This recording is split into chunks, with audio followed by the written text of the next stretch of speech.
Hello and welcome. Amudar Pratap Singh, you're joining us on NewsX amidst a political row between the Congress and the BJP over USAID funds. US President Donald Trump has repeated his claim for the fourth time that millions were granted to India for voter turnout.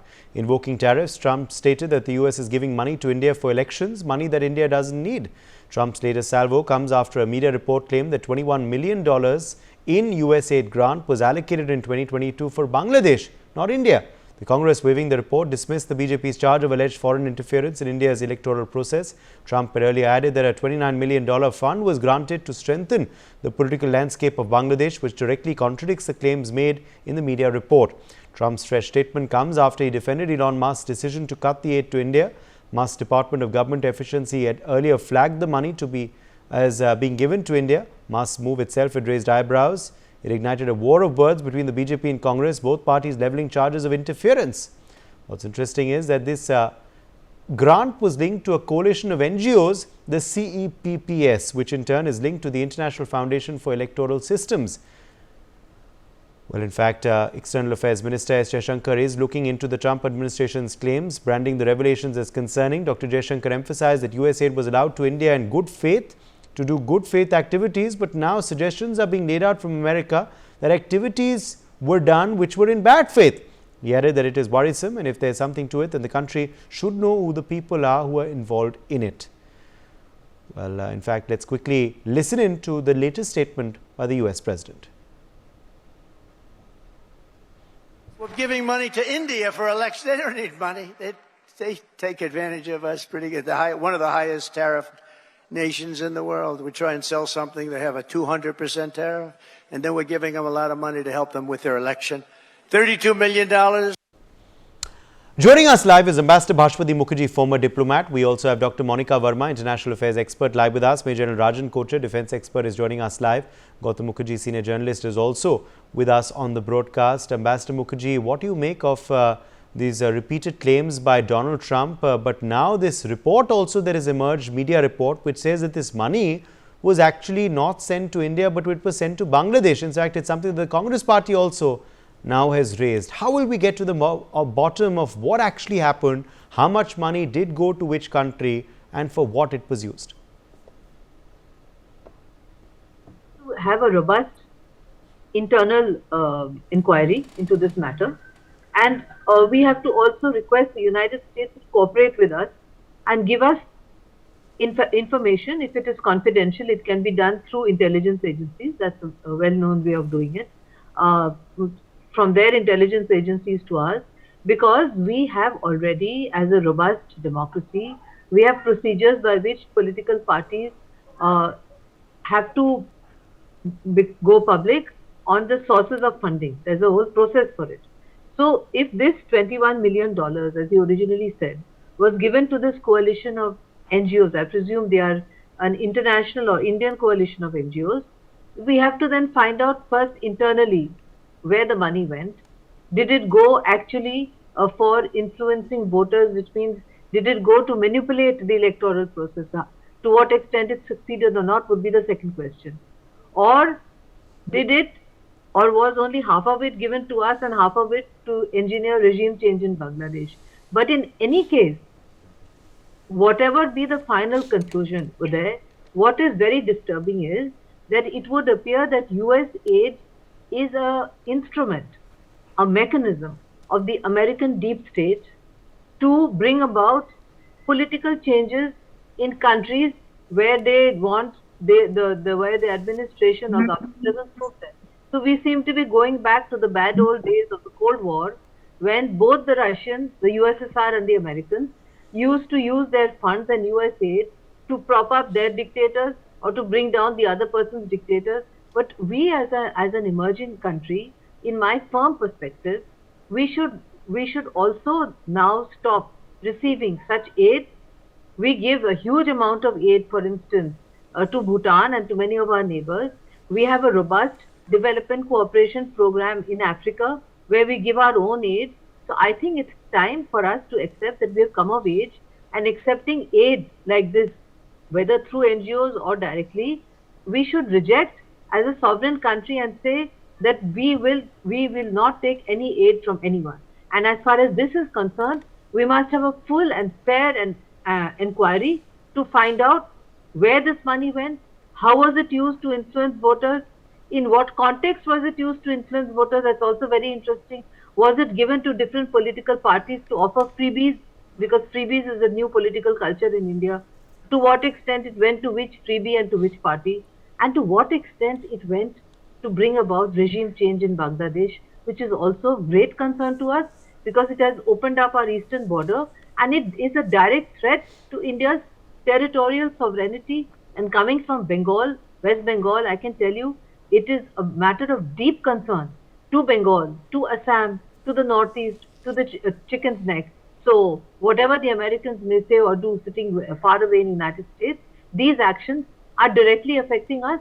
We must get down to the bottom of it and have a thorough and robust inquiry with it. How will we get to the bottom of it, Dr. Monica Verma? How will we find out where exactly this money went, who got it, what it was used for, whose charge is correct, whose charge is false? Do you believe we need to know? Or is this something that's going to be talked about for a few days and then forgotten? If it's something which will be only talking about for the next few days and it will be forgotten about, then I think we need to do a lot of introspection regarding that. Because I firmly believe that, as a democracy and as a functioning one at that, we definitely cannot allow, whether it is United States or it's any other country or their agencies, to simply, interfere with our electoral process. So I think it's not difficult for the government to get down to the to the bottom of this issue and find out what exactly, who were the actors who have gained from this, where exactly this funding went. In fact, if you just look at the sequence of events in the last 1 week, a national newspaper has published a report refuting the claim which Donald Trump has made not once, not twice, but 4 times in a row, that indeed $20 million were transferred to India through the USAID to influence election process.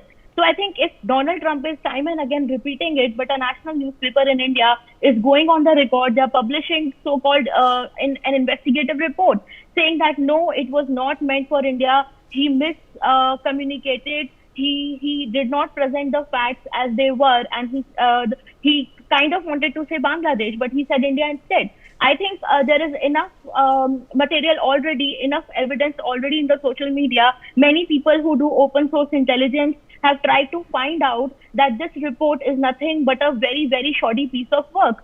All the sources, all the people that have been cited in this particular report have either, they have deactivated their social media accounts or they have completely taken their website down from the internet. So if we do not have any credible evidence to prove that this report is right, then how can we simply go on and say that this report is correct and Donald Trump was lying? So I think it's not a very frivolous suggestion that is being made by the President of the United States. It's a very, very serious accusation, and that too for an agency which we also know has a very, very shady past. It was created in the 1960s by President John F. Kennedy, specifically for a task to influence elections and control the communist influence. And now it has kind of adapted itself to a new role where the imperial arm of the American, power it's literally being extended by doing regime change, not only in Ukraine, like what had happened in 2014, but also in countries like India. So I think we need to get down to the bottom of this issue. Like Ambassador Bhaskari Mukherjee also said, that we definitely need to get down to it and understand where all this money went. And a lot of it is, I think, government's prerogative. They do have the power and also the intent to do it. So I hopefully, expect that there will be some logical conclusion to this. Okay, we certainly hope for that. But Major General Rajan Kochar, let me draw you in here first. Major General Rajan Kochar, what was the intention of these funds in the first place? What business did USAID have for, for putting the money for improving voter turnout and improving the political situation in India and Bangladesh? I mean, what sort of bizarre, justifications are for this, for using that kind of money? Was there no transparency before this, you believe also, Major General Kochar? Why did suddenly Elon Musk have to come and the DOGE to stop this once and for all? A very relevant question, Uday, because this US aid started from 1961. If you look back, President John F. Kennedy in the middle of the Cold War. He started this entire concept of US aid, and today I'm given to understand that 119 countries in the world are receiving the US aid. And this is generally meant for the humanitarian causes like AIDS campaigns, malaria, coronavirus, and all these type of humanitarian activities. But it's becoming very revealing now that a part of this money is also being used for manipulation of elections or for election funding. According to my information, from 2001 to 2024, India has received $2.9 billion of US aid. So that implies it is not across party lines. If we are thinking that the BJP has actually received it for the election part of it, it has been going on since a very long time, and 41.3% of this money was used during the regime of the Congress. So what is the intention of Trump? We have to go to the bottom of it. And I think there are two things Trump is trying to convey here. First, he's trying to put the Biden government onto the defensive, and he is addressing his own electorate and telling them that what kind of wrong policies were being followed by Biden, and the taxpayer of the Americans was being used to even fund activities such as elections. So he's trying to bring a bad name to the Biden government because he's trying to address his own people. And at the same time, why is he raising India's name again and again? And one interesting observation I would like to give here is when he talks about India, he talks about US aid funding the elections. He also talks about tariffs.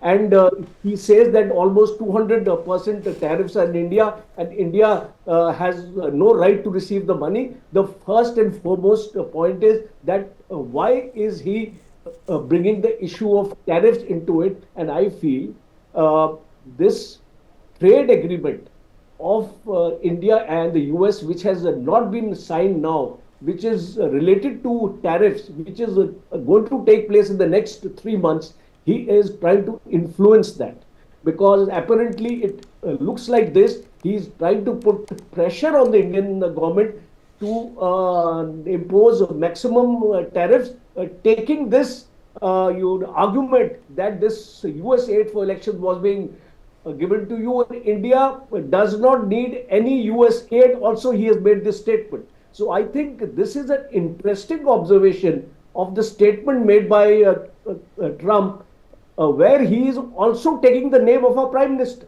So we have to understand, and at the same time, conflicting statements are coming from him, because one day he talks about 2.1 and the other day he talks about 1.8 million. So I think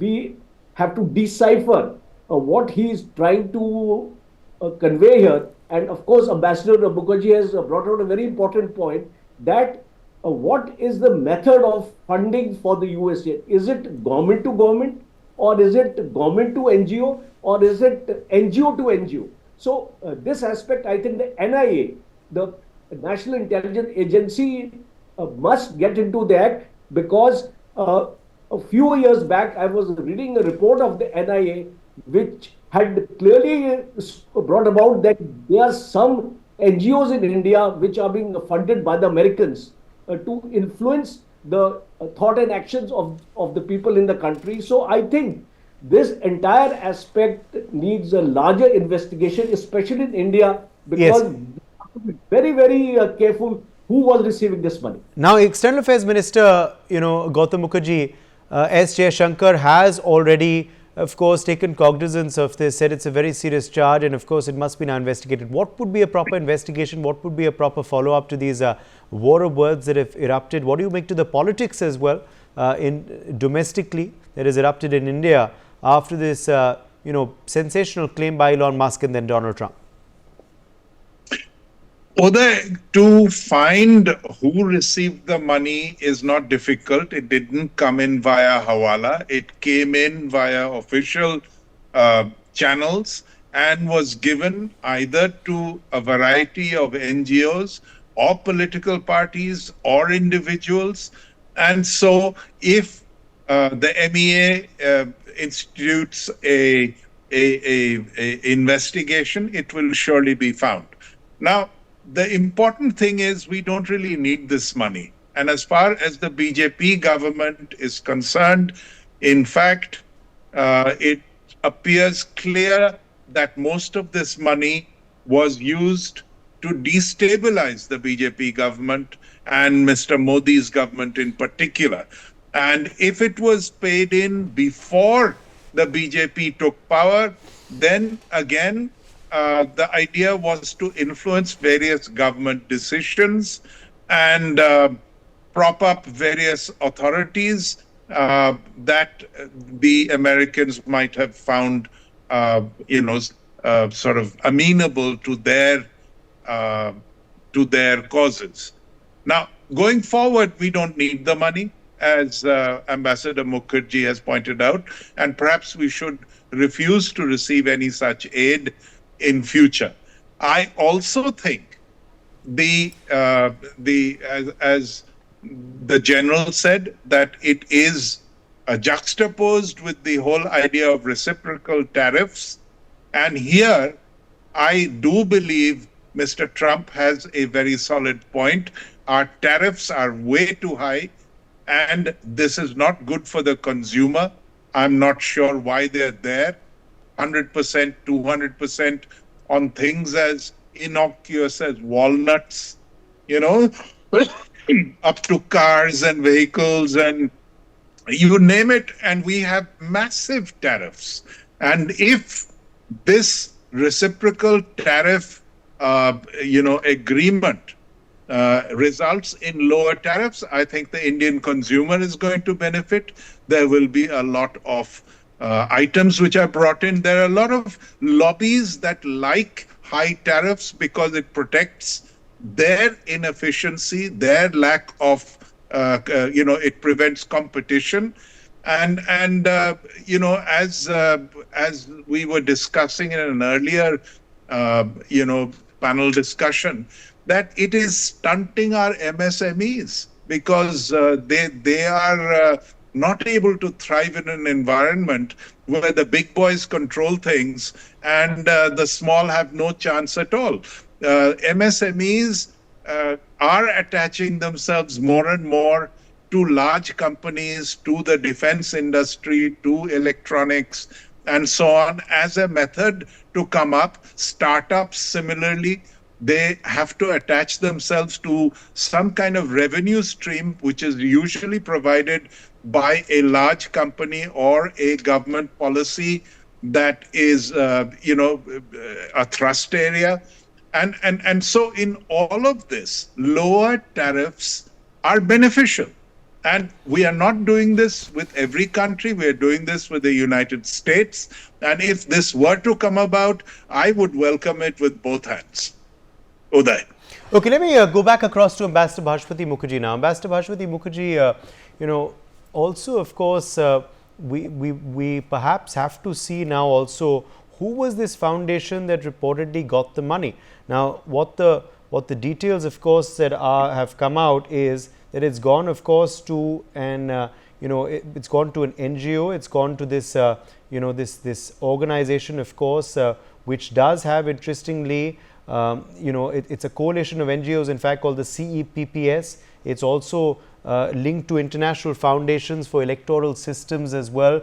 Now, who backs this? How did it go there? Who directed it to go just to that one foundation? These are all questions that perhaps will need to be answered, isn't it, Ambassador Bhashpati Mukherjee? Also, do you believe that there is some sort of upheaval in Bangladesh as well, or they're pretty quiet on this revelation by Elon Musk and Donald Trump?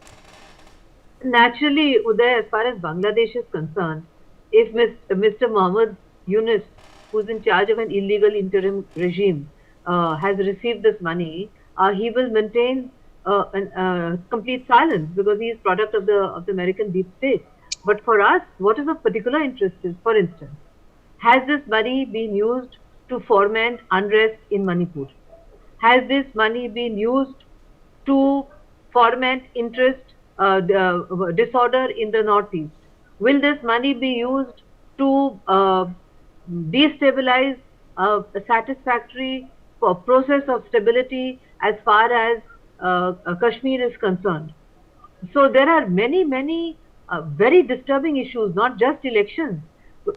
Manipulating elections, bringing down elected governments, interfering in a free and world's largest democracy is bad enough. But there are also these other lingering questions, because there were questions which were being raised that a lot of foreign funds are flowing into the northeast and to Manipur. Did it come from USAID? What interest did the American deep state have in destabilizing our northeast, which had been completely calm?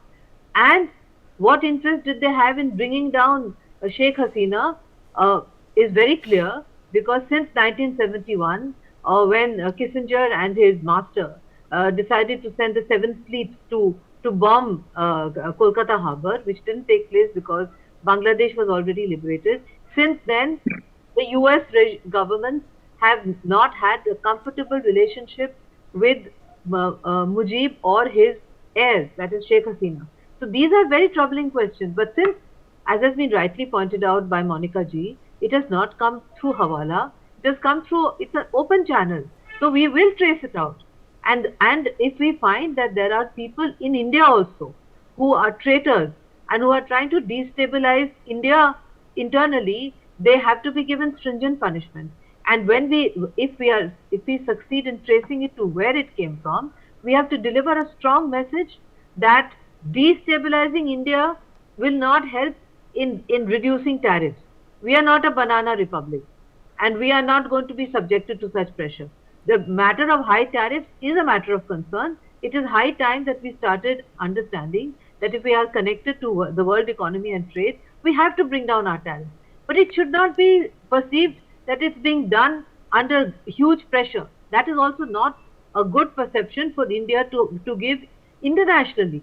So we will bring down tariffs through discussion, through parliament, etc. But if these are the tactics which are being used to pressurize us, I think it is completely condemnable and we can't accept it. So, yes, okay, Dr. Monica Verma, I'll leave the last word to you. I'm almost out of time.